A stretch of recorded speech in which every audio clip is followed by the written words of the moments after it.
Présentée en 2017, la DS7 Crossback passe aujourd'hui par la case restyling, au programme des modifications stylistiques extérieures et intérieures, de nouveaux moteurs mais également de nouvelles technologies découvertes.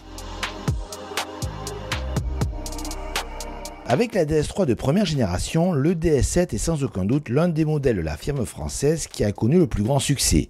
Il a permis ainsi à la marque de se faire un nom sur le marché premium en constituant jusqu'à 50% des ventes du constructeur et se positionnant comme le SUV premium le plus écoulé en France entre 2018 et 2021. Les acheteurs ont été séduits par son style, sa technologie, mais également par le fait qu'il s'agit d'un véhicule français. Même si l'engouement est toujours important, il est temps, après 5 ans d'existence, de se refaire une beauté. Avant tout, ne l'appelez plus DS7 Crossback, mais tout simplement DS7. Pour le reste, au niveau du style, beaucoup de nouveautés sur la partie avant et arrière du véhicule, et on commence bien évidemment par la partie avant, avec deux nouvelles technologies en matière de signature lumineuse.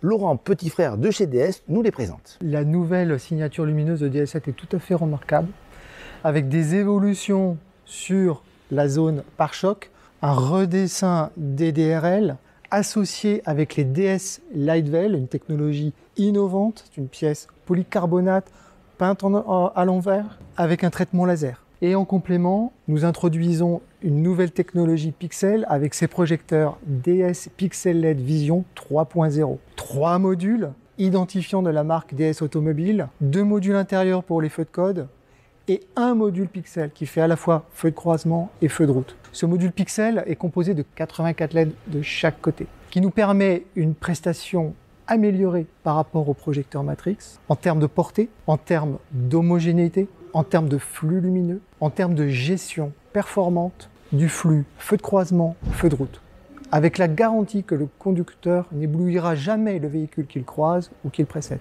Par ailleurs, l'éclairage en virage est intelligent, puisque ce ne sont pas des modules qui tournent, mais c'est l'intensité des LED extérieurs qui vont augmenter sur 8 degrés en fonction de l'angle volant.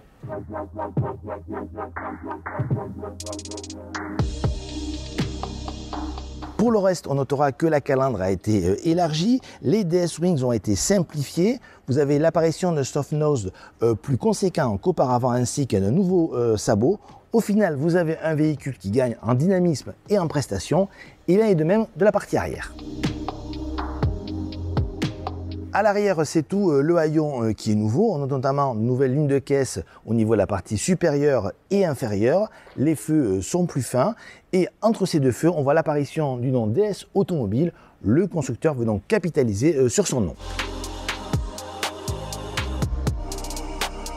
À l'intérieur de cette DS7, on remarque tout d'abord que la planche de bord n'a pas évolué au niveau de son design. Face au conducteur, une instrumentation numérique qui a quand même été revue au niveau de dessin. L'écran multimédia, lui, mesure toujours 12,3 pouces, mais il est désormais animé par un nouveau système d'exploitation du groupe Stellantis qu'on a pu voir sur la 308 et sur la DS4, particulièrement fluide et agréable à utiliser. On notera que DS a travaillé quand même certains cuirs ou matériaux, comme par exemple ici, vous voyez, vous avez une nouvelle trame spécifique du cuir. On retrouve toujours le point perle, du guillochage au niveau de la planche de bord. En clair, c'est toujours haut de gamme et toujours très présent à bord de cette DS7. Statu quo en revanche au niveau des aspects pratiques, avec une habitabilité arrière généreuse et un volume de coffre intéressant de 550 litres, quelle que soit la motorisation.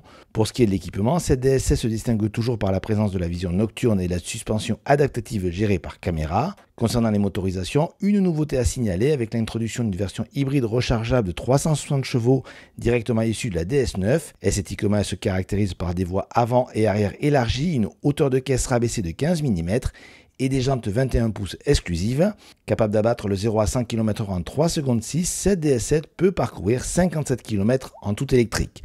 Pour le reste, on trouve deux versions hybrides rechargeables de 225 et 300 chevaux qui profitent d'une nouvelle batterie de 14,2 kWh permettant d'augmenter l'autonomie en tout électrique de 10 km. Il y a enfin un bloc diesel de 130 chevaux, pas d'essence en revanche.